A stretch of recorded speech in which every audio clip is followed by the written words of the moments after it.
آباد شیراز محبوسم. من قاتل هستم. من در سن 15 سالگی مرتکب قتل شدم. من از کردار خودم پشیمون الان هستم. شما انسان‌های آزاد منو نجات بدید. دیگه اتفاق تصادفی بود. خواهش میکنم منو نجات بدید. من میخوام زنده بمونم. من میخوام آزاد باشم. من دارم آخرین روزهای زندگیمو طی میکنم. ممکنه هر لحظه منو به پای جوره دار ببرن. من از شما میخوام که صدای منو به پوش تمام مسئولین برسونید. آیا کسی هست که به من کمک بکنه؟ آیا کسی هست که به من کمک بکنه؟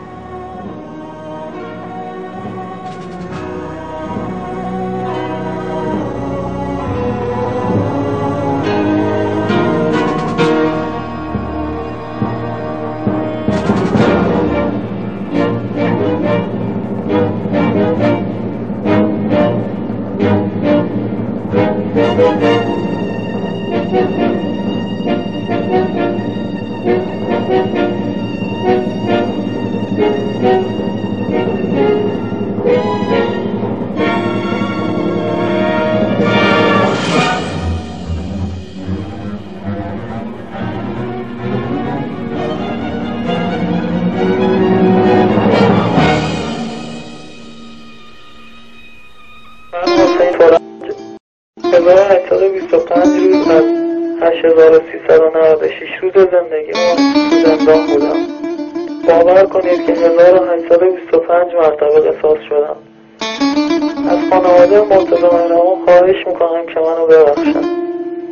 از تمامی قضات، از مسئولین، از جامعه و از خانواده‌ام خواهش میکنم که منو ببخشن و عفوم کنن.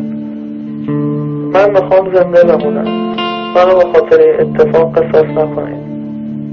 خواهش میکنم به من کمک کنید. خواهش میکنم به من کمک کنید. خواهش میکنم به من کمک کنید.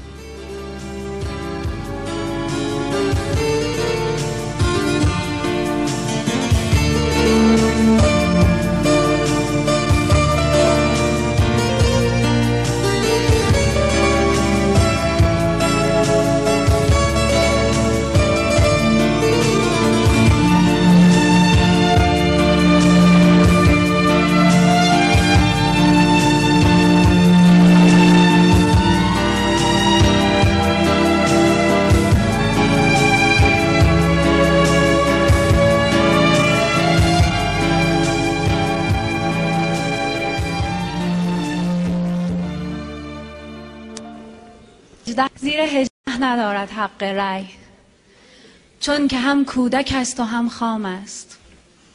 هر شعار قشنگ و قلابی بر سر انتخاب او دام است. فهم او از سیاست احساسی، درکی از انتخاب برتر نیست. زیر 18 اگر ندارد فهم، پس چرا مستحق اعدام است؟